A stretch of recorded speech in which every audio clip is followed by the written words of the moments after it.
so qaraha si fiican u buuxaya wallahi miraha ma arkino qaraha marka soo gadatiin mirihii isticmaalaysiin oo ma arkino oo qarihiina cunaysiin suuqa ka soo gadateen haddii miraha sida beeratid meel qorax la aasiisid biyahana waa ogtihiin inay muhiim ay tahay because qaraha marka cunaysid waxa uu ka fahmaysid xitaa biyaha ka dhuuqaysid whatever that makes sense but it's a water heavy content how plant why so biyaha u baahan yahay marka but haddii qorax biyo aasiisid wallahi miraha sida tijaabiya suuq hada miraha ka soo gadateen qara suuq ka soo gadateen try it meel boosla oo ma arkino ku baxaan iska sii because qara waa u jeedin meeshaan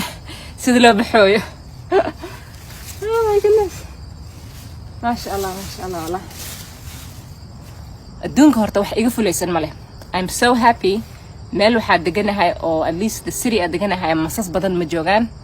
and but like adduunka waxaa ka cabsadaa ko markaa sheekadan ay tahay beerta bilbilaabay fulaynimadeeda waxaa research sii sameeyay waxaan kasii fikirayay haddii dirta markaysan usii baxdo hadduu mas oo hoos dhigalo ilaahay amarkiis waxaa maqlay inuu ma arkina especially in Minneapolis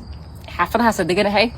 mas urban places kuma aragno laakiin duurka oo Minnesota hadii si deganaan lahayd laga yaabaa inaan mas ku arko laakiin alxamdulillah meeshaan mas ma jiraan laakiin fulaynimadeeda beerta sidaan u jeclahay shaqadeeda aan jeclahay